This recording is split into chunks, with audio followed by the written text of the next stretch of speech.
여러분은 지금 어느 지역에서 이 영상을 보고 계신가요? 60대 이후 10명 중 6명은 한 번 이상 이사를 하게 됩니다. 난 그냥 지금 사는 집에서 끝까지 살래. 그 마음 충분히 이해해요. 그런데요, 현실은 다르더라고요. 몸이 말을 안 듣거나 배우자와 이별하거나 아이들 문제로 얽히거나 어느 날 갑자기 준비도 안 된 채 이사를 맞닥뜨리는 순간이 찾아와요. 그때 알게 되죠. 내가 선택한 이사가 아니라 떠밀린 이사였구나. 그리고 후회하게 돼요. 그땐 왜 몰랐을까? 왜 미리 준비 안 해뒀을까? 그런 일이 생기기 전에 오늘 영상에서 60대 이후 절대 실패하지 않는 집 선택의 6가지 원칙을 알려드릴게요. 단순히 전원주택이 좋다, 아파트가 편하다는 얘기가 아니에요. 이건 앞으로의 10년, 20년을 불안하게 살 것인지 평온하게 살 것인지를 결정하는 소중한 기준이랍니다. 지금 정말 중요한 이야기를 시작할게요. 절대 놓치지 마세요. 그리고 이 영상이 도움이 되셨다면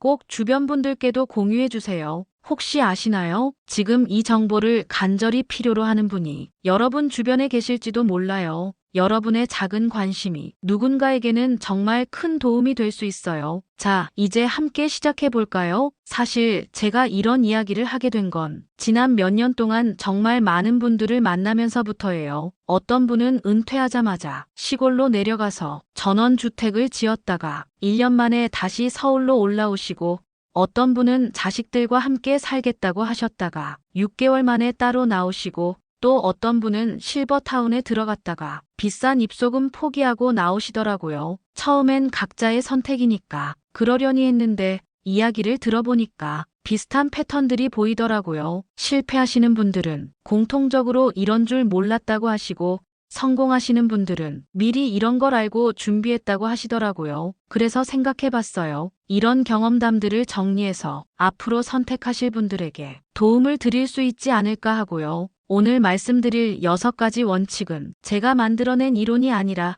실제 성공적인 노후 생활을 하고 계신 분들의 선택에서 찾아낸 공통점들이에요. 이 원칙들을 모두 만족하는 완벽한 집은 없을 거예요. 하지만 이 기준들을 알고 계시면 적어도 큰 실수는 피할 수 있으실 거예요. 그럼 첫 번째 이야기부터 시작해 볼까요? 첫 번째로 말씀드릴 이야기는 집 크기에 대한 것이에요. 많은 분들이 이렇게 말씀하세요. 이제 애들 다 나갔으니까 우리 둘만 사는데 큰 집 뭐하러 필요해? 맞는 말 같죠? 저도 처음엔 그렇게 생각했어요. 그런데 실제로 작은 집으로 이사 가신 분들의 이야기를 들어보니 생각이 달라지더라고요. 제가 알고 있는 김정순 할머니 이야기부터 들려드릴게요. 70세이신데 서울에서 25평 아파트에 사시다가 이제 애들도 다 나갔으니까 작은 집으로 가자고 하시면서 12평 원룸으로 이사를 하셨거든요. 처음엔 깔끔하고 좋네라고 하셨는데 일주일쯤 지나니까 달라지시더라고요. 할머니가 그러시더라고요. 아침에 일어나면 갈 곳이 없어. 침대에서 일어나면 바로 부엌이고, 부엌에서 돌아서면 바로 화장실이야. 앉아서 차라도 마시려고 하면 식탁이 없으니까 침대에 앉아서 먹어야 하고. 그러다가 한 달쯤 되니까 정말 답답하시더래요. 집이 아니라 방 하나에 갇혀있는 기분이라고 하시면서요. 더 문제는 물건 정리였어요. 25평에서 살던 살림을 12평에 넣으려니까 정말 난리가 난 거예요. 옷은 옷대로, 그릇은 그릇대로 챙기며 앨범이며 버릴 것도 많고 둘 곳도 없고, 할머니가 하루 종일 정리만 하는데 정리가 안 돼. 뭘 버려야 할지도 모르겠고 버리자니 아깝고 이게 사는 건지 치우는 건지 모르겠더라고 하시더라고요. 결국 3개월 만에 다시 20평대 아파트로 이사하셨어요. 차라리 관리비 좀 더 내더라도 편하게 살자고 하시면서요. 반대로 너무 큰 집으로 가신 분 이야기도 있어요. 박철수 씨라고 60대 중반에 은퇴하시면서 평생 아파트에서만 살았으니까 이번에는 마당 있는 집에서 살아보자고 하시면서 경기도에 50평짜리 전원주택을 지으셨거든요. 처음엔 정말 좋아하셨어요. 드디어 내 집 마당이다 하시면서 텃밭도 만들고 나무도 심고. 그런데 봄이 오니까 달라지시더라고요. 잔디밭에 잡초가 우거우거 자라는 거예요. 하루 이틀만 놔둬도 무릎까지 올라오고 뽑아도 끝이 없더래요. 여름엔 벌레 때문에 밤잠을 못 자시고 가을엔 낙엽 치우는 게 하루 일과고 겨울엔 눈 때문에 고생하시고 그런데 가장 힘든 건 청소였대요. 50평이나 되는 집을 두 분이서 관리하려니까 정말 끝이 없더라고요. 아침에 일어나서 청소 시작하면 점심때까지 걸려 그러면 오후엔 또 뭘 해야 하나 싶고 집이 나를 부리는 기분이더라고 하시더라고요. 그래서 요즘은 전문가들이 노후집 크기로 추천하는 게 18평에서 25평이에요. 왜 이 정도가 좋을까요? 18평이면 방 2개에 거실 하나 정도 되거든요. 부부가 각자 방 하나씩 쓰고 함께 시간 보낼 거실이 있는 거죠. 이 정도 되면 서로 간섭하지 않고 개인 시간도 가질 수 있어요. 할아버지는 한 방에서 TV 보시고 할머니는 다른 방에서 뜨개질하시고 함께 시간 보낼 땐 거실에서 만나시고 25평 정도면 여기에 조금 더 여유가 있는 거예요. 손님 왔을 때 앉을 자리도 있고 물건 정리할 공간도 충분하고 실제로 일본에서 조사해 본 결과를 보니까 60세 이후에 가장 만족도가 높은 집 크기가 20평 내외더라고요. 너무 좁지도 않고 관리하기도 부담스럽지 않고 그러면서도 필요한 공간은 다 있는 크기라고 하더라고요. 그런데 여기서 중요한 건 평수만 보면 안 된다는 거예요. 같은 20평이라도 구조에 따라 느낌이 완전히 달라지거든요. 복도가 길면 실제 쓸 수 있는 공간이 줄어들고 방이 너무 나누어져 있으면 답답하고 거실이 너무 작으면 갑갑하고 그래서 집을 볼 때는 평수보다는 내가 여기서 편하게 살 수 있을까를 생각해 보시라고 말씀드리고 싶어요. 예를 들면 이런 거죠. 아침에 일어나서 화장실 가는 길이 너무 멀지 않은지, 부엌에서 요리한 걸 식탁에 가져다 놓기까지 동선이 편한지, 빨래 널고 깨서 옷장에 넣기까지 복잡하지 않은지, 이런 일상적인 것들이 편해야 진짜 살기 좋은 집이에요. 그리고 또 하나 중요한 건 수납이에요. 같은 크기라도 수납을 잘 해놓으면 훨씬 넓게 느껴지거든요. 반대로 아무리 큰 집이라도 물건들이 여기저기 흩어져 있으면 정말 답답해요. 요즘 새로 짓는 집들은 수납을 정말 잘 만들어 놓더라고요. 붙박이장도 있고 팬트리도 있고 신발장도 크고 이런 집들을 보시면서 어떻게 하면 우리 살림을 깔끔하게 정리할 수 있을까? 를 생각해 보시면 좋을 것 같아요. 마지막으로 하나만 더 말씀드릴게요. 집을 작게 가져가시더라도 답답하지 않게 사는 방법이 있어요. 바로 베란다나 작은 마당을 활용하는 거예요. 집안은 작더라도 베란다에서 화초를 기르거나 작은 테이블 놓고 차 마시는 공간을 만들거나 이런 작은 여유 공간이 있으면 훨씬 숨통이 트여요. 집은 크기를 줄이는 게 아니라 스트레스를 줄이는 것이 최우선이라는 것입니다. 이 말씀 꼭 기억해 두세요. 두 번째로 말씀드릴 이야기는 정말 중요한 건데요. 많은 분들이 놓치고 계신 부분이에요. 집을 고를 때 혹시 모르니까 큰 병원 근처로 가야지 하시는 분들이 많거든요. 저도 처음엔 그게 맞는 줄 알았어요. 나이가 들면 아플 수도 있으니까 병원 가까이 있으면 좋을 것 같잖아요. 그런데 실제로 병원 근처로 이사 가신 분들을 만나보니까 생각이 달라지더라고요. 이순자 할머니 이야기를 들려드릴게요. 75세이신데 큰 종합병원 바로 앞 아파트로 이사를 가셨거든요. 병원이 바로 앞에 있으니까 얼마나 좋아. 뭔 일 있어도 금방 갈 수 있고 하시면서 정말 좋아하셨어요. 그런데 한 달 정도 살아보시니까 달라지시더라고요. 제일 큰 문제가 소음이었어요. 앰뷸런스가 하루에도 몇 번씩 사이렌 울리면서 지나가는 거예요. 할머니가 그러시더라고요. 처음엔 별 생각 없었는데 자꾸 듣다 보니까 불안해지더라. 저 소리가 언젠가는 나 때문에 날 수도 있겠구나 싶고, 그리고 병원 주변이다 보니까 환자복 입은 사람들, 휠체어 탄 사람들을 자주 보게 되더래요. 길 가다가 보면 나보다 나이 많으신 분들이 링거 맞으면서 걸어가시고 지팡이 짚고 힘들어 하시는 분들도 자주 보이고 마음이 무거워지더라고. 더 큰 문제는 따로 있었어요. 병원 근처다 보니까 다른 편의시설들이 부족한 거예요. 마트도 멀고 복지관 같은 것도 없고 그저 병원만 있는 동네더라고요. 병원 앞이니까 좋을 줄 알았는데 막상 살아보니까 아픈 사람들만 보이는 동네더라.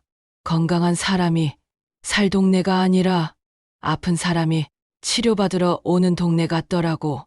결국 6개월 만에 다른 곳으로 이사하셨어요. 그럼 어디로 가셨을까요? 복지관 근처로 가셨어요. 이번엔 김순자 할머니 이야기를 들려드릴게요. 75세이신데 복지관에서 걸어서 5분 거리에 사세요. 이분의 하루 일과를 들려드리면 정말 놀라실 거예요. 아침 8시 30분에 일어나셔서 9시에 복지관으로 가세요.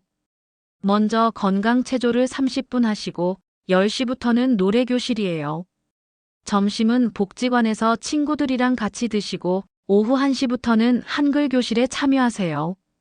처음에는 내가 이제 와서 공부를 뭐하러 하나 하셨는데 막상 해보시니까 재미있으시더래요. 2시 30분부터는 탁구를 치시고 4시부터는 바둑을 두시고 집에 오시는 게 저녁 6시예요. 할머니가 하루가 이렇게 빨리 가는 줄 몰랐어. 집에 와서 저녁 해먹고 나면 벌써 잠잘 시간이야 하시더라고요. 그리고 가장 좋은 건 친구들이 생기신 거예요. 복지관에 가면 매일 보는 얼굴들이 있어. 김 선생님, 오늘은 좀 늦으셨네. 어제 손자가 왔다며 어떻더라? 이런 얘기들을 하면서 지내니까 외롭지가 않아. 더 놀라운 건 건강이 좋아지신 거예요. 복지관에 다니기 전에는 고혈압, 당뇨, 무릎 관절염 때문에 약을 7가지나 드셨거든요. 그런데 1년 정도 복지관을 다니시니까 약이 절반으로 줄었대요. 의사 선생님이 뭘 하셨냐고 물어보실 정도로 수치가 좋아지셨더라고요. 왜 그럴까요? 첫 번째는 규칙적인 생활이에요. 복지관에 가야 한다는 이유만으로도 일찍 일어나게 되고 씻고 옷 갈아입고 나가게 되거든요. 집에만 있으면 오늘은 뭘 하지?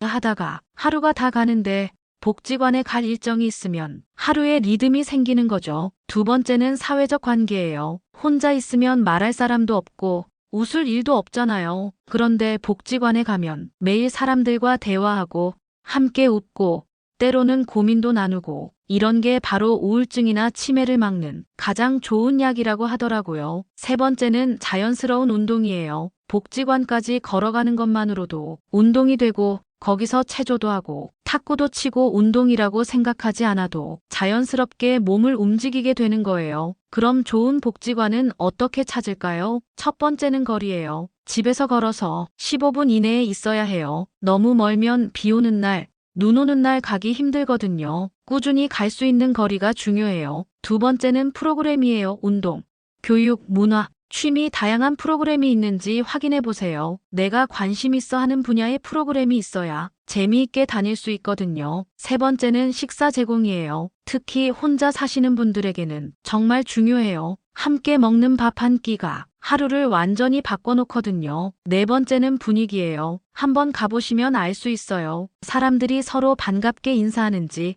새로운 사람을 잘 받아들이는지, 너무 폐쇄적이거나 파벌 같은 게 있는 곳은 피하시는 게 좋아요. 요즘은 복지관 말고도 선택지가 많아졌어요. 주민센터에서 하는 프로그램도 있고, 문화센터도 있고, 도서관도 정말 좋더라고요. 특히 도서관은 조용하고 깨끗하고, 에어컨도 나오고, 신문이나 잡지도 볼 수 있어서 많은 분들이 좋아하세요. 어떤 할아버지는 매일 도서관에 가셔서 신문 보고, 잡지 보고, 때로는 낮잠도 자고 오신대요. 도서관이 내 서재라고 하시더라고요. 이런 공공시설들이 잘 갖춰진 동네를 찾으세요. 집값이 조금 비싸더라도, 교통이 조금 불편하더라도 이런 시설들이 걸어서 갈 수 있는 거리에 있으면 노후가 훨씬 풍성해져요. 병원은 아플 때 가는 곳이지만 복지관은 건강할 때 더 건강해지는 곳이에요. 여러분도 집을 고르실 때 가장 가까운 병원이 어디지?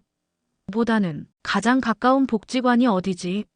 를 먼저 찾아보세요. 그게 바로 건강하고 행복한 노후를 만드는 첫걸음이에요. 세 번째로 말씀드릴 이야기는 자녀와의 거리에 관한 건데요. 이거 정말 미묘한 문제예요. 많은 분들이 이 나이에 어디 가요? 자식이랑 같이 살아야죠 하시거든요. 특히 배우자를 먼저 보내신 분들이나 몸이 좀 불편하신 분들은 더욱 그런 마음이 드시죠. 저도 처음엔 당연히 그래야 한다고 생각했어요. 가족이니까. 어려울 때 함께 사는 게 맞지 않나 싶었거든요. 그런데 실제로 자녀와 함께 살아보신 분들의 이야기를 들어보니까 생각보다 복잡하더라고요. 박영순 할머니 이야기를 들려드릴게요. 70세이신데 남편을 먼저 보내시고 혼자 계시다가 아들네 집으로 들어가셨어요. 아들이 엄마 혼자 계시기 어려우시죠? 우리랑 같이 사세요 하면서 정말 정성껏 모셔갔거든요. 처음 2달은 정말 좋으셨대요. 손주들과 같이 밥 먹고 며느리랑 시장도 같이 가고 손주 숙제도 봐주고 이래서 가족이구나 싶으셨대요. 그런데 점점 달라지기 시작하더라고요. 처음엔 며느리가 어머니 편하게 계세요 했는데 한 달쯤 지나니까 말투가 달라지더래요. 어머니 오늘 제 친구들 온다고 했죠? 이런 식으로요. 그러면 할머니는 방에 들어가 계셔야 했어요. 내 집 같지 않고 남의 집 손님 같은 기분이 드시더래요. 손주들이 시험 기간이면 TV도 조용히 봐야 하고 아들이 피곤해 보이면 말을 걸기도 조심스럽고 할머니가 내가 이 집의 주인인지 손님인지 헷갈리더라고 하시더라고요. 더 안타까운 건 아들이었어요. 엄마와 아내 사이에서 눈치 보느라 집에 오는 걸 꺼려하게 됐대요. 회사에서 일찍 올 수 있는데도 일부러 늦게 오거나 주말에도 밖에서 시간을 보내거나 며느리도 스트레스를 받으시니까 아들한테 당신 엄마가 이런 말을 하게 되고 그럼 아들은 또 엄마한테 엄마 좀 이런 식으로 얘기하게 되고 사랑하는 가족이지만 너무 가까이 있으니까 서로에게 상처가 되는 거더라고요. 결국 6개월 만에 할머니가 나오셨어요. 차라리 혼자 사는 게 낫겠다 하시면서요. 그럼 멀리 살아야 할까요? 그것도 아니에요. 이철민 할아버지 경우를 보면요. 자식들이 부산에 살고 계신데 할아버지는 서울에 혼자 계셨거든요. 어느 날 갑자기 가슴이 아프시더래요. 119에 신고하고 병원에 가셨는데 심근경색 초기 증상이었어요. 다행히 큰일은 안 났지만 자식들이 부산에서 올라오는 데만 4시간이 걸렸거든요. 그 4시간 동안 할아버지가 얼마나 불안하셨을까요? 아이들이 오기까지 혼자 병실에서 기다리는데 정말 무서웠다고 하시더라고요. 그래서 가장 좋은 거리가 있어요. 바로 걸어서 5분 이내.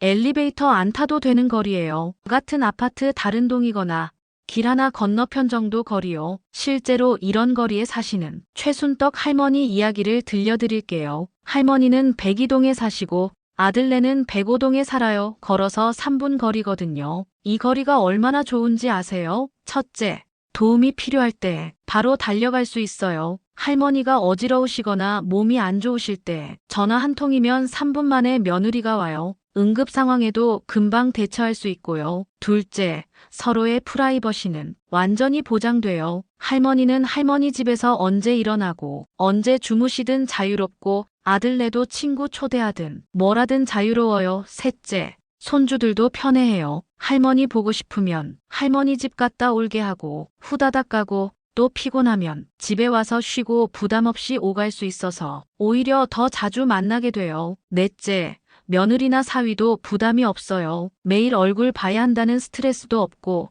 그렇다고 너무 멀어서 걱정된다는 부담도 없고요. 할머니가 그러시더라고요. 같이 살 때는 서로 눈치 보느라 힘들었는데 이렇게 가까이 따로 살아보니까 오히려 관계가 더 좋아졌어. 아들네도 부담 없이 와서 엄마 밥 드셨어요? 하고 나도 자연스럽게 반찬 만들어 놨으니까 가져가라 하고 이런 거리에 살고 계신 가족들을 보면 정말 관계가 좋아요. 같이 사는 가족들보다 오히려 더 자주 만나고 더 많은 얘기를 나누고 더 서로를 배려하는 것 같아요. 왜 그럴까요? 서로 간섭하지 않으니까. 부담이 없어서 그래요. 우리 같이 밥 먹을까? 오늘은 좀 피곤해서 그래. 그럼 내일 보자. 이렇게 자연스럽게 거리를 조절할 수 있거든요. 그럼 현실적으로 이런 거리에 집을 구하려면 어떻게 해야 할까요? 첫 번째 방법은 자녀와 이사할 때 미리 상의해 보는 거예요. 우리도 그 동네로 가면 어떨까?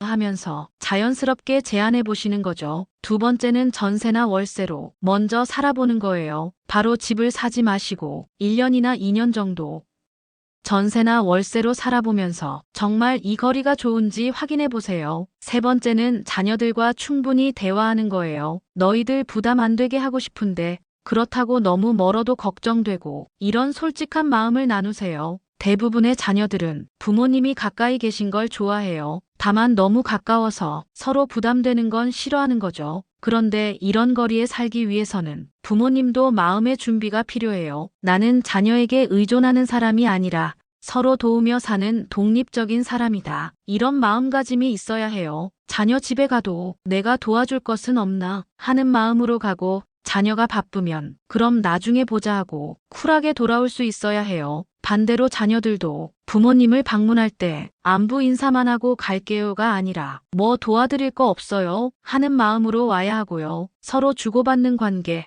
서로 배려하는 관계가 돼야 이런 거리가 의미가 있어요. 실제로 성공적으로 5분 거리에서 사시는 분들을 보면 서로에게 고마운 존재가 되어 있더라고요. 할머니는 아들네 반찬도 해주시고 손주 돌봄도 도와주시고, 아들네는 할머니 장보기도 도와드리고 무거운 것들도 들어드리고, 이렇게 되면 5분 거리가 정말 축복이에요. 너무 가깝지도 않고 너무 멀지도 않고 딱 좋은 거리죠. 그리고 정말 중요한 건 이런 선택을 할 때 자녀들의 의견을 충분히 들어보는 거예요. 엄마 아빠가 가까이 오시면 좋죠. 이런 사교적인 말이 아니라 정말 솔직한 의견을 들어보세요. 가까이 계시는 건 좋은데 서로 간섭은 안 했으면 좋겠어요. 응급 상황에는 바로 도와드리고 싶지만 평상시에는 각자 생활했으면 해요. 이런 솔직한 대화를 나누고 나서 결정하세요. 가족이라고 해서 무조건 가까이 살아야 한다는 생각은 이제 버리셔야 해요. 가깝되 간섭하지 않고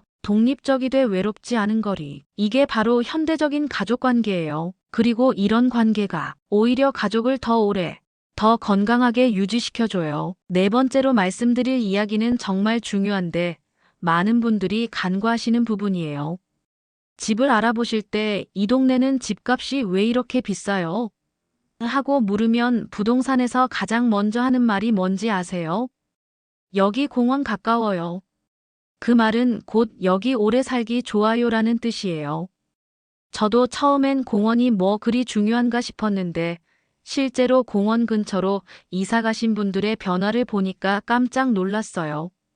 이순떡 할머니 이야기를 들려드릴게요. 70대이신데 몸이 여기저기 아프셔서 약만 7가지나 드시고 계셨거든요.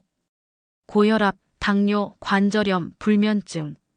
그야말로 종합병원이셨어요. 그런데 작년에 한강공원에서 걸어서 5분 거리 아파트로 이사를 가셨어요. 처음엔 별 기대 안 하셨는데 이사 가서 며칠 지나니까 자꾸 공원이 보이는 거예요. 창문을 열면 초록색이 보이고 사람들이 걷는 모습도 보이고 그냥 한번 나가볼까 하시면서 공원에 나가셨대요. 처음엔 벤치까지만 갔다 오셨어요.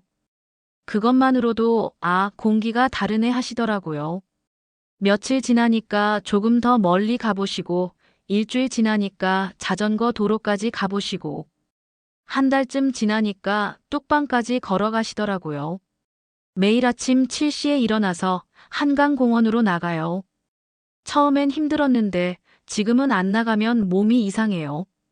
그런데 6개월 후에 만났을 때 할머니가 완전히 달라져 계시더라고요.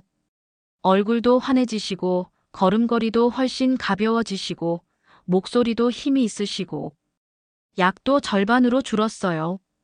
의사 선생님이 뭘 하셨냐고 물어보시더라고요. 정말 놀랍지 않아요? 걷기만 했는데 이렇게 달라지시다니요.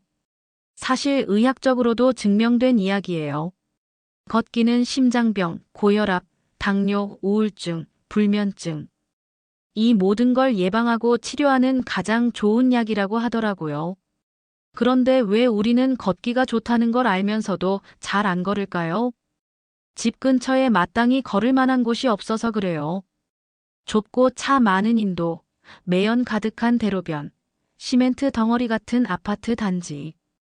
이런 데서 걷는 건 건강이 아니라 오히려 스트레스예요. 하지만 나무가 많은 산책로, 호수가 있는 공원, 벤치에 앉아 햇볕 쬐일 수 있는 쉼터가 있는 동네라면 걷는 게 의무가 아니라 기쁨이 돼요. 실제로 공원 근처에 사시는 최영자 할머니 이야기를 들려드릴게요. 할머니는 매일 아침 공원에서 만나는 분들이 계세요. 이름도 모르는 분들인데 매일 같은 시간에 만나니까 자연스럽게 인사를 하게 되시더래요. 안녕하세요. 오늘도 일찍 나오셨네요. 네, 할머니도요. 오늘 날씨 참 좋네요. 이런 간단한 대화지만 할머니에게는 정말 소중한 시간이래요. 아무것도 아닌 것 같지만 누군가가 나를 기다리고 있다는 생각이 들어. 안 나가면 오늘 그 할머니 왜 안 보이지? 하고 궁금해할 것 같아서 몸이 좀 안 좋아도 나가게 되더라고. 이런 게 바로 자연스러운 커뮤니티예요. 공원에서 만난 분들끼리 걷기 모임을 만들기도 하고 아침 체조를 같이 하기도 하고 게이트볼 클럽을 만들기도 하고 저절로 친구가 생기는 거예요. 그럼 좋은 공원, 좋은 산책로는 어떻게 찾을까요? 첫 번째는 거리예요. 집에서 걸어서 10분 이내에 있어야 해요. 너무 멀면 오늘은 귀찮아 하게 되거든요. 매일 나갈 수 있는 거리가 중요해요. 두 번째는 길이 평평한지 확인하세요. 너무 가파른 언덕이나 계단이 많으면 무릎이 안 좋은 분들은 힘들어요. 완만한 오르막 정도가 적당해요. 세 번째는 중간중간 쉴 곳이 있는지 보세요. 벤치나 정자, 그늘진 곳이 있어야 천천히 자신의 페이스로 걸을 수 있어요. 네 번째는 화장실과 음수대가 있는지 확인하세요. 나이가 들면 이런 게 정말 중요해져요. 특히 화장실은 깨끗하게 관리되는지도 봐두세요. 다섯 번째는 안전한지 확인하세요. 밤에도 가로등이 잘 돼 있고 너무 인적이 드물지 않은 곳이어야 해요. CCTV나 관리 상태도 중요하고요. 그리고 계절별로도 생각해 보세요. 여름에는 그늘이 충분한지, 겨울에는 바람막이가 있는지, 비 올 때는 어디서 피할 수 있는지, 1년 내내 걸을 수 있는 환경인지 확인해 보는 거예요. 요즘 인기 있는 지역들을 보면 공통점이 있어요. 서울의 한강공원 근처 동네들, 여의도, 반포, 잠원, 뚝섬. 이런 곳들이 왜 인기일까요? 한강공원이라는 거대한 산책로가 있기 때문이에요. 경기도 신도시들, 분당, 일산, 평촌. 이런 곳들도 큰 공원을 중심으로 설계됐어요. 부산의 해운대, 광안리는 바닷가 산책로가 있죠. 이런 곳들의 집값이 비싼 이유가 단순히 교통이 좋아서만은 아니에요. 매일 걸을 수 있는 환경이 있어서예요. 반대로 아무리 집이 좋아도 주변에 걸을 곳이 없으면 점점 활동량이 줄어들고 집에만 있게 되고 건강도 나빠져요. 실제로 제가 만난 한 할아버지는 아파트만 즐비한 동네에서 10년을 사셨는데 나가봐야 시멘트와 자동차만 보이니까 점점 나가기 싫어지시더래요. 밖에 나가면 재미있는 게 하나도 없어. 그냥 집에서 TV나 보는 게 낫더라. 이렇게 되면 정말 위험해요. 몸도 약해지고 마음도 우울해지고. 하지만 좋은 산책로가 있는 곳으로 이사 가신 분들은 정반대예요. 밖에 나가면 볼 게 많고 할 일도 많고 만날 사람도 있고 하루가 금방 가더라. 이게 바로 환경의 힘이에요. 공원 주변에 다른 편의시설들이 어떤지도 중요해요. 공원에서 운동하고 돌아오는 길에 마트에 들러서 장을 볼 수 있다든지 약국에서 약을 사거나 카페에서 차 한 잔 마실 수 있다면 외출이 더 즐거워져요. 한 번의 외출로 여러 가지를 해결할 수 있으면 나가는 것이 부담이 아니라 생활의 리듬이 되는 거죠. 걸을 수 있다는 건 정말 소중한 거예요. 그건 곧 내가 아직 세상과 연결되어 있다는 뜻이거든요. 사람들과 마주치고 자연을 느끼고 천천히 하루를 정리하고 이런 시간이 우리를 사람답게 살게 해주는 시간이에요. 공원이 곧 약국이다. 이 말 꼭 기억해 두세요. 좋은 공원 하나가 여러 개의 병원보다 더 큰 건강을 지켜줄 수 있어요. 집을 고르실 때 가장 가까운 병원이 어디지? 보다는 가장 가까운 산책로가 어디지? 를 먼저 찾아보세요. 매일 걸을 수 있는 환경. 이게 바로 건강한 노후의 첫걸음이에요. 다섯 번째로 말씀드릴 이야기는 조금 현실적인 얘기인데요. 꼭 필요한 이야기예요. 많은 분들이 난 그냥 여기서 죽을 때까지 살 거야 하시거든요. 그 마음 충분히 이해해요. 나이 들어서 또 이사하고 싶지 않으시죠? 하지만 세상 일은 우리가 계획한 대로만 흘러가지 않더라고요. 박정순 할머니 이야기를 들려드릴게요. 69세이신데 남편과 함께 은퇴하시면서 이제 자연 속에서 여유롭게 살자고 하시면서 강원도에 펜션을 겸한 전원주택을 지으셨어요. 3억 정도 들이셨는데 정말 예쁘게 지으셨더라고요. 앞에는 산, 뒤에는 계곡, 마당에는 예쁜 정원까지. 처음 2년에서 3년은 정말 행복하셨대요. 서울에서 친구들도 놀러 오고 펜션 손님들도 여기 정말 좋네요 하고 할아버지는 텃밭도 가꾸시고 할머니는 꽃도 기르시고 이게 바로 우리가 꿈꾸던 노후구나 싶으셨대요. 그런데 어느 날 갑자기 할아버지가 쓰러지신 거예요. 중풍이었어요. 할머니 혼자서는 펜션 운영은커녕 그 큰 집 관리도 힘들어지셨거든요. 게다가 할아버지 병원비와 간병비로 돈이 계속 나가니까 집을 팔아야겠다고 생각하셨어요. 그런데 문제가 생겼어요. 집이 안 팔리는 거예요. 부동산에 내놓은 지 2년이 넘었는데 제대로 된 구매자가 나타나지 않더라고요. 가끔 보러 오는 사람이 있어도 너무 외져서 관리가 힘들겠네요. 병원이 너무 멀어요. 겨울에 살기 어렵겠어요. 이런 말만 하고 가더래요. 젊은 사람들은 아예 보러도 안 오고 나이 드신 분들은 관리 부담 때문에 부담스러워 하시고 할머니가 얼마나 답답하셨겠어요. 할아버지 병원비는 계속 들어가는데 집은 안 팔리고 결국 3억 들인 집을 1억 5천에 금매로 내놓으셔야 했어요. 거의 반값에 판 거죠. 그때 깨달았어요. 집을 지을 때는 우리가 살기 좋은 집만 생각했지 나중에 팔아야 할 수도 있다는 건 생각 안 했더라고. 이런 일이 정말 많아요. 우리가 집을 살 때는 여기서 평생 살 거야 생각하지만 실제로는 여러 가지 이유로 이사를 해야 하는 상황이 생기거든요. 몸이 갑자기 안 좋아져서 병원 가까운 곳으로 가야 하거나 자녀들이 도움이 필요해서 가까이 가야 하거나 혼자 살기 어려워서 좀 더 편한 곳으로 가야 하거나 그런데 그때 집이 안 팔리면 정말 곤란해지는 거예요. 그럼 어떤 집이 팔기 쉬운 집일까요? 첫 번째는 교통이 편리한 곳이에요. 지하철역이나 버스 정류장에서 걸어서 10분 이내, 고속도로 진입도 용이한 곳이면 매수자들이 보러 오기 쉬워요. 너무 외진 곳에 있으면 젊은 사람들이 아예 관심을 안 가져요. 보러 오는 것도 힘들어 하거든요. 두 번째는 생활 인프라가 잘 갖춰진 곳이에요. 병원, 마트, 은행, 약국. 이런 기본적인 시설들이 가까이 있어야 누구든 살고 싶어 해요. 세 번째는 관리가 쉬운 구조여야 해요. 너무 특이한 구조나 유지비가 많이 드는 집은 기피해요. 아파트나 일반적인 빌라 구조가 오히려 선호돼요.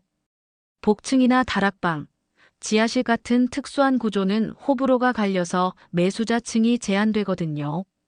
네 번째는 적정한 크기여야 해요.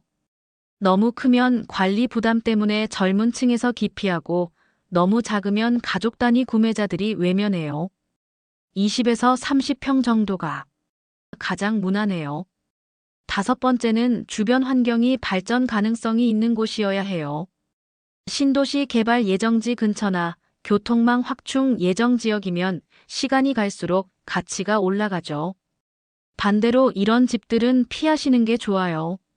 너무 외진 전원주택, 특수한 구조의 집, 재건축이나 재개발이 불가능한 낡은 건물, 주변에 공장이나 혐오시설이 있는 곳. 이런 곳은 시간이 갈수록 가치가 떨어지거나 매수자 찾기가 어려워져요. 그리고 집을 살 때부터 출구 전략을 생각해 보세요. 내가 이 집을 팔아야 한다면 누가 사갈까? 젊은 신혼부부, 중년 부부, 같은 또래 어르신들. 어떤 계층이 관심을 가질 만한 집인지, 그 계층이 늘어나는 추세인지 줄어드는 추세인지도 고려해 보세요. 예를 들어 학군이 좋은 지역의 아파트는 아이 있는 가정들이 꾸준히 찾으니까 매매가 활발해요. 지하철역 근처 빌라는 젊은 직장인들이나 신혼부부들이 선호하고요. 반대로 너무 노인층만 타겟으로 한 집들은 매수자층이 제한적일 수 있어요. 또 하나 중요한 건 대출 가능성도 고려하세요. 아파트나 신축 빌라는 은행 대출이 잘 나오지만 오래된 주택이나 특수구조 건물은 대출이 어려워요. 대출이 어려우면 현금 구매자만 찾아야 하니까 매수자층이 확 줄어들죠. 임대 수요도 확인해 보세요.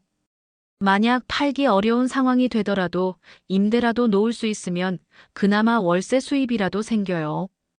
하지만 임대 수요도 없는 지역이면 정말 곤란해져요. 실제로 제가 아는 한 분은 시골에 땅도 넓고 집도 좋은 전원주택을 갖고 계시는데 몸이 불편해지셔서 도시로 나오고 싶어 하세요.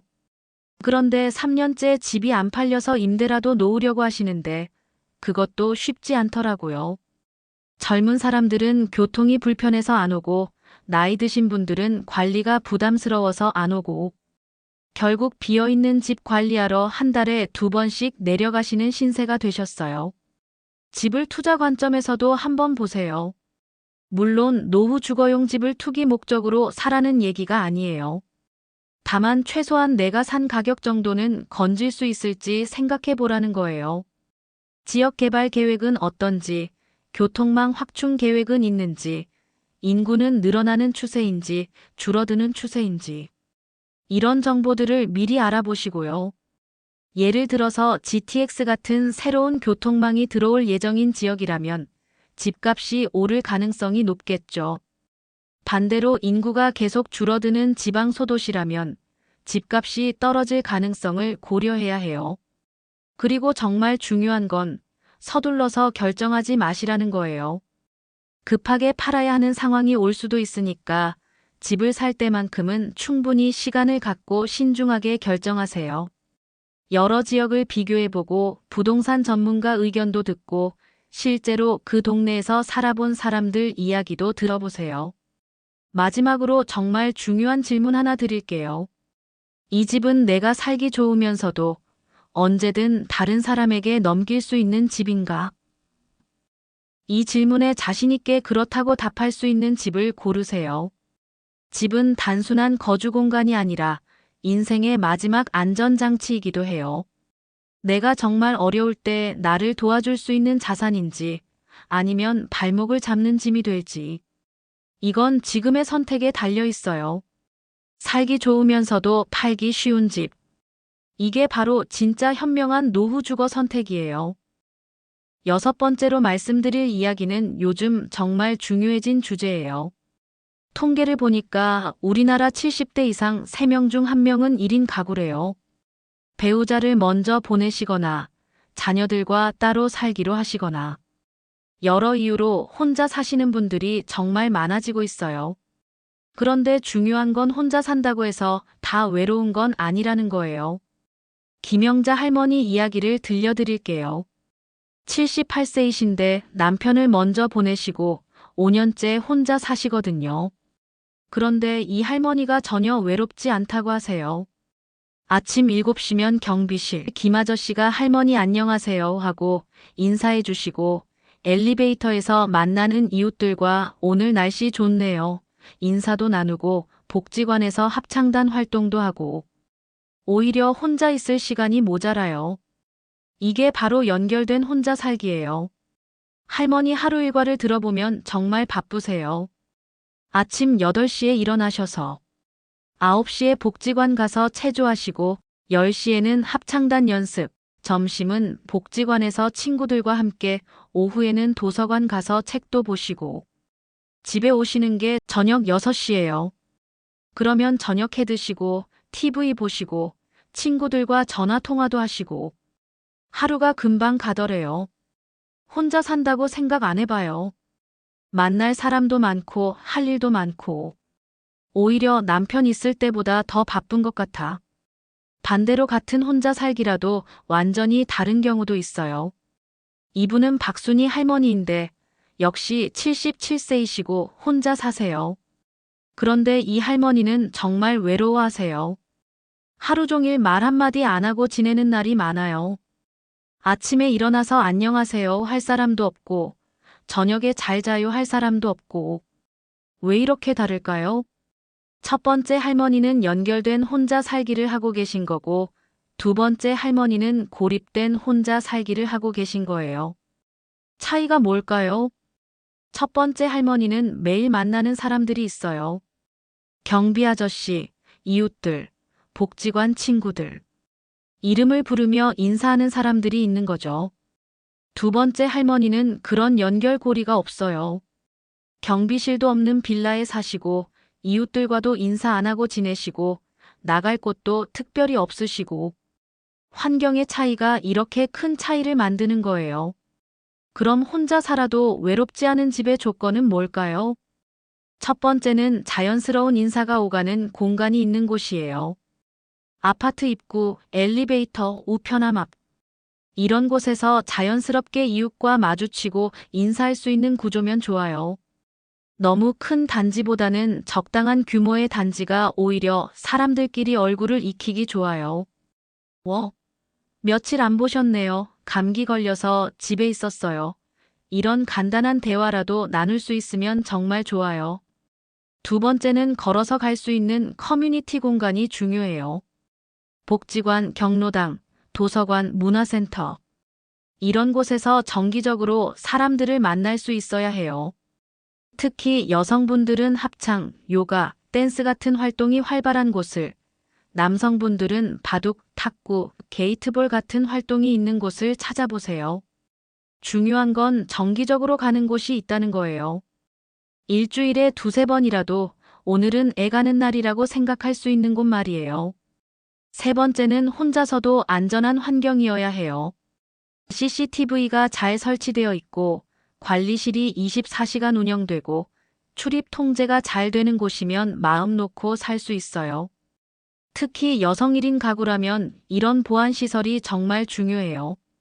밤늦게 들어와도 안전하다는 느낌이 들어야 편하게 살 수 있거든요. 네 번째는 응급 상황에 도움받을 수 있는 시스템이 있어야 해요. 갑자기 몸이 안 좋아지거나 응급 상황이 생겼을 때 누군가에게 연락할 수 있고 도움을 받을 수 있는 체계가 갖춰진 곳이어야 해요. 요즘은 응급벨 서비스나 안부 확인 서비스를 제공하는 아파트 단지들도 늘어나고 있어요.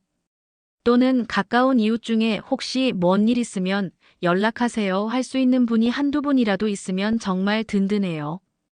혼자 살기로 마음먹으셨다면 이런 준비도 하세요. 정기적인 외부 활동 스케줄을 만드세요. 월요일은 복지관, 화요일은 도서관, 수요일은 마트. 이런 식으로 집 밖으로 나갈 이유를 만드는 거예요. 집에만 있으면 하루하루가 똑같이 느껴지는데 나가야 할 곳이 있으면 하루가 구체적이 되거든요. 가까운 이웃과 안부를 묻는 관계를 만드세요. 며칠 안 보이시네요 하고 걱정해 줄 사람, 괜찮으세요? 하고 물어봐 줄 사람이 한두 명이라도 있으면 정말 든든해요. 그런 관계는 하루아침에 만들어지는 게 아니에요. 먼저 인사하고 관심 표현하고 작은 도움이라도 주고받으면서 천천히 쌓아가는 거죠. 정기적으로 자녀나 친구와 연락하는 시간을 정하세요. 매일 저녁 8시에는 자식에게 안부 전화를 한다든지 일주일에 한 번은 친구와 통화를 한다든지. 이런 연결고리들이 있으면 혼자 살아도 외롭지 않아요. 실제로 성공적으로 혼자 사시는 분들을 보면 이런 연결들을 정말 잘 만들어 가세요. 나는 혼자 살지만 혼자가 아니다. 이런 느낌을 갖고 계시더라고요. 혼자 사는 것이 외로운 게 아니라 연결이 끊어지는 게 외로운 거예요. 그 연결을 계속 유지할 수 있는 환경과 시스템이 갖춰진 집. 그게 바로 1인 가구를 위한 좋은 집이에요. 마지막으로 이 말씀 꼭 드리고 싶어요. 혼자 산다고 해서 위축될 필요 전혀 없어요. 오히려 자신만의 시간을 온전히 누릴 수 있는 축복이기도 해요. 다만 그 시간이 고립이 아닌 자유가 되도록, 외로움이 아닌 평온이 되도록 그런 환경을 잘 만들어 가시면 돼요. 지금까지 6가지 원칙을 말씀드렸는데 이제는 구체적으로 어떤 형태의 집을 선택할지 결정하셔야 할 차례예요. 크게 3가지 선택지가 있죠. 아파트, 전원주택, 실버타운. 각각의 장단점을 솔직하게 말씀드릴게요. 먼저 아파트 이야기부터 해볼게요. 많은 분들이 다시 아파트로 돌아오시는 이유는 가장 적은 위험, 가장 높은 안정성을 제공하기 때문이에요. 아파트의 장점들을 보면요. 병원, 마트, 복지관이 모두 도보권에 있어요. 관리실, 경비, CCTV 등 시스템이 완비되어 있고 관리비도 예측 가능해요. 매매 시장도 활발해서 필요할 때 집을 팔기도 쉽고 자연스러운 커뮤니티도 형성돼요. 이명자 할머니 경우를 보면요. 전원주택에서 2년 살아보시다가 다시 아파트로 돌아오셨어요. 전원주택도 좋았지만 아플 때 병원 가기 힘들고 장보기도 힘들고 뭔가 고장나면 수리하기도 힘들고 아파트가 그래도 편하더라. 아파트의 단점도 물론 있어요. 획일적인 구조라서 재미없을 수 있고 층간소음이나 이웃 갈등이 생길 수도 있고 관리비 부담이 있을 수도 있어요. 하지만 전원주택의 보일러비, 수리비, 재설비를 다 합치면 아파트 관리비가 오히려 경제적일 수 있어요. 무엇보다 아파트는 망한 선택이 되지 않아요. 불만은 있어도 실패는 막아주는 선택이라고 할 수 있죠. 이제 전원주택 이야기를 해볼게요. 김철수 씨 이야기를 다시 한번 들려드릴게요. 서울에서 30년 직장 생활하시고 은퇴와 함께 양평에 전원주택을 지으셨어요. 드디어 자연 속에서 여유롭게 살겠다. 첫 달은 정말 좋으셨대요. 아침에 일어나면 새소리, 공기도 맑고 스트레스도 없고. 그런데 계절이 바뀌니까 달라지더래요. 봄에는 잡초가 하루가 다르게 자라나고 여름에는 벌레와 모기 때문에 밤잠을 못 자시고 가을에는 낙엽 치우느라 하루가 다 가고 겨울에는 눈 치우다가 넘어져서 응급실까지.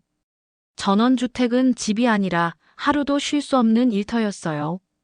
더 큰 문제는 고립감이었어요. 가장 가까운 마트가 차로 20분, 병원은 40분. 사람 만날 일도 별로 없고. 경치는 좋은데 아무 소리도 없으니까 마음이 너무 시끄러웠어요. 결국 1년 만에 서울로 다시 올라오셨어요. 그렇다고 전원주택이 무조건 나쁜 건 아니에요. 전원주택이 맞는 분들도 분명히 계세요. 몸이 정말 건강하고 활동적이신 분, 농사나 정원 가꾸기를 진짜 좋아하시는 분, 혼자 있는 시간을 즐기시는 분, 차 운전에 자신 있으신 분, 간단한 수리를 스스로 할 수 있으신 분. 하지만 이런 조건을 다 만족하시는 분들이 생각보다 많지 않아요. 그리고 나이가 들면 이런 조건들이 하나씩 사라진다는 점도 고려해야 해요. 지금은 건강해도 5년 후, 10년 후에도 그럴 거라고 장담할 수 있나요? 실버타운은 어떨까요? 장점만 보면 정말 좋아요. 완벽한 의료 시스템, 식사와 청소 제공, 다양한 프로그램, 안전한 환경. 하지만 단점도 만만치 않아요. 높은 비용이 제일 문제죠. 민간형은 월 200만 원에서 500만 원까지 들어요. 그리고 단일 세대 공간이라서 답답할 수 있어요. 매일 같은 사람들과 같은 식사를 하고 대화 주제도 혈압, 병원, 약 이야기. 실제로 입주했다가 비싼 입주비를 포기하고 나오시는 분들이 적지 않아요. 시설은 호텔 같은데 마음은 감옥 같았어요. 하루하루가 정해진 대로 돌아가니까 사람이 메말라요. 그래서 요즘 새롭게 주목받고 있는 게 중소도시 전원형 아파트예요. 전주 에코시티, 원주 기업도시, 세종시, 나주 혁신도시, 파주 운정. 이런 곳들이요. 이런 곳들의 장점은 서울보다 집값이 저렴하면서도 공원이나 호수 같은 자연 환경이 있고 생활 인프라는 완비되어 있고 아파트의 편의성도 갖추고 있다는 거예요. 조용하면서도 외롭지 않고 자연적이면서도 편리하고 이런 곳들은 모든 걸 적당히 갖춘 현실적 이상형이라고 할 수 있어요. 정리하면 이래요. 아파트 마이너스 완벽하지는 않아도 실패는 막아주는 안전한 선택. 전원주택 마이너스 로맨틱하지만 현실적으로 어려운 선택. 실버타운 마이너스 편리하지만 비용과 자유도를 고려해야 하는 선택. 중소도시 전원형 아파트 마이너스 새로운 대안으로 떠오르는 선택. 여러분은 어떤 선택이 끌리세요? 중요한 건 남들이 뭐라고 하든 내 상황에 가장 맞는 선택을 하는 거예요. 건강 상태, 경제 상태, 성격, 가족 관계. 이 모든 걸 종합적으로 고려해서 결정하셔야 해요. 그리고 한 가지 더 말씀드리고 싶은 건 완벽한 선택은 없다는 거예요. 어떤 선택을 하시든 아쉬운 점은 있을 거예요. 하지만 오늘 말씀드린 6가지 원칙을 기준으로 선택하시면 적어도 큰 후회는 안 하실 거예요. 이제 정말 구체적으로 집을 알아보실 차례가 됐네요. 하지만 무작정 나가서 집을 보시면 안 돼요. 미리 준비를 하고 가셔야 해요. 먼저 나 자신에 대해서 정확히 파악하는 게 중요해요. 건강 상태부터 체크해 보세요. 현재 복용 중인 약이 있나요? 정기적으로 가야 하는 병원이 있나요? 계단 오르기가 힘든가요? 차 운전은 언제까지 가능할 것 같나요? 이런 걸 솔직하게 평가해 보세요. 지금이 아니라 5년 후, 10년 후를 기준으로 생각해 보시고요. 경제 상태도 체크해야 해요. 월 생활비는 얼마나 되는지, 집 구입 예산은 얼마인지, 월 관리비는 얼마까지 감당 가능한지, 응급자금은 얼마나 준비되어 있는지. 너무 빠듯하게 계산하지 마세요. 나이가 들면 예상치 못한 지출이 생기거든요. 관계 상태도 중요해요. 자녀들과의 관계는 어떤지, 가까운 친구들은 어디 살고 있는지, 혼자 살 예정인지, 배우자와 함께인지.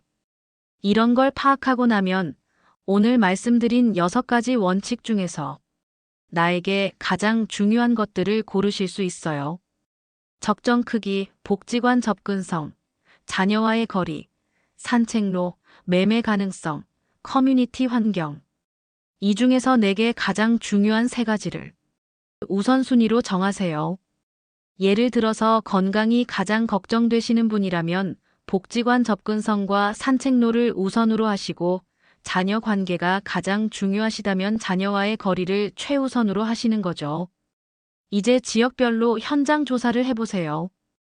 교통편부터 체크하세요. 지하철이나 버스 정류장까지 거리, 택시 잡기는 쉬운지, 자가용 주차 환경은 어떤지, 고속도로 접근성은 어떤지. 생활 편의시설도 중요해요. 병원은 어디 있는지, 특히 내과, 정형외과, 안과 같은 곳들이 가까이 있는지. 약국, 마트, 은행, 미용실 같은 곳들도 확인해 보세요. 커뮤니티 시설이 가장 중요해요. 복지관은 어떤 프로그램을 하는지, 분위기는 어떤지, 경로당은 활성화되어 있는지, 도서관이나 문화센터는 있는지. 이런 건 직접 가보셔야 알 수 있어요. 인터넷 정보만으로는 한계가 있거든요. 안전환경도 확인하세요. 밤길 조명은 어떤지, CCTV는 잘 설치되어 있는지, 경찰서나 소방서는 가까이 있는지, 치안 상태는 어떤지. 이제 실제 집을 보러 가실 차례예요. 집의 구조를 자세히 보세요.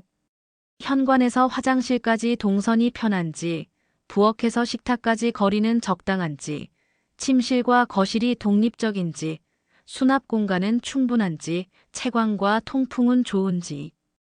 이런 건 도면으로는 알 수 없어요. 직접 걸어 다니면서 확인해 보셔야 해요. 관리 시스템도 중요해요. 관리사무소는 몇 시까지 운영하는지, 관리비는 어떤 항목들이 포함되어 있는지, 뭔가 고장났을 때 수리는 어떻게 하는지, 택배나 우편물은 어떻게 처리하는지. 이웃들은 어떤 분들인지도 알아보세요. 주로 어떤 연령층이 사는지, 층간소음 문제는 없는지, 공동생활 규칙은 어떻게 되어 있는지, 이웃 간 교류는 어느 정도인지. 이런 건 부동산에서는 잘 안 알려줘요. 실제 거주자들을 만나서 물어보셔야 해요. 집을 결정하기 전에 이 질문들에 답해보세요. 이 집에서 10년 후에 내 모습을 상상할 수 있나요?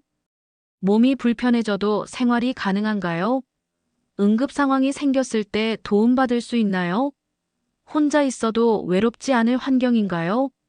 나중에 필요하면 이 집을 팔 수 있나요?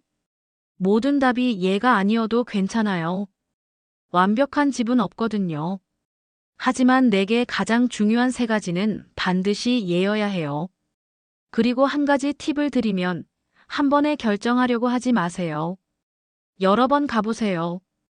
평일에도 가보시고, 주말에도 가보시고, 아침에도 가보시고, 저녁에도 가보세요. 시간대별로, 요일별로 동네 분위기가 어떻게 달라지는지 확인해 보시는 거예요. 비 오는 날에도 한번 가보세요. 길이 미끄럽지는 않은지, 물이 잘 빠지는지, 우산 쓰고 다니기 편한지. 겨울에도 가보시고요. 바람이 많이 부는지, 눈이 오면 길이 어떻게 되는지, 난방은 잘 되는지. 계절별로 확인해 보시는 게 좋아요. 그리고 그 동네에 사는 사람들과 대화해 보세요. 마트에서 장 보시는 분들한테 여기 살기 어떠세요? 하고 물어보시고 산책하시는 분들한테 이 동네 어떤 점이 좋으세요? 하고 물어보시고. 부동산이나 인터넷에서는 알 수 없는 진짜 정보를 들을 수 있어요. 겨울에 바람이 많이 불어요. 여름에 모기가 정말 많아요. 이 시간대에는 교통이 막혀요. 이런 리얼한 정보들요.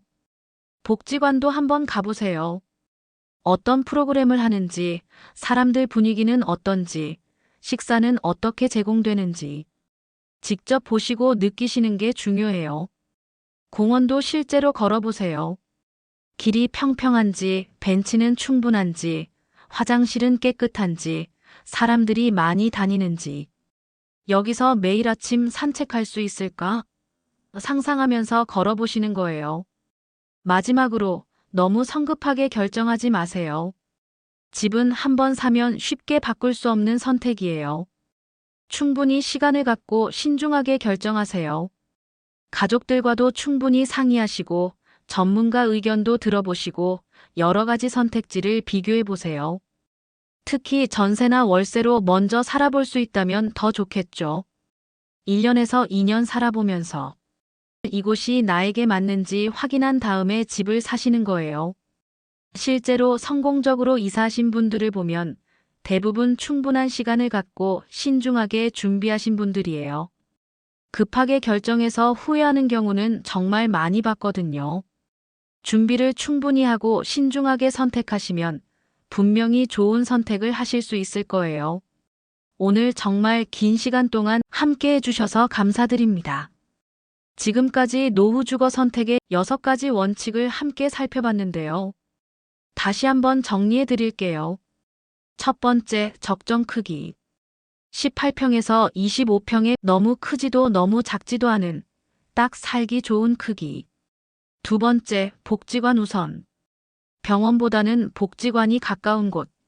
아플 때 가는 곳보다는 건강할 때 더 건강해질 수 있는 곳. 세 번째, 황금거리. 자녀와는 걸어서 5분 거리.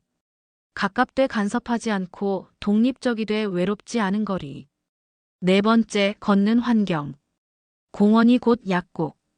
매일 걸을 수 있는 환경이 가장 좋은 건강보험. 다섯 번째, 출구 전략. 집도 자산. 살기 좋으면서도 나중에 팔기도 쉬운 집. 여섯 번째, 연결된 삶. 혼자 살아도 외롭지 않게. 사람과의 연결고리를 유지할 수 있는 환경.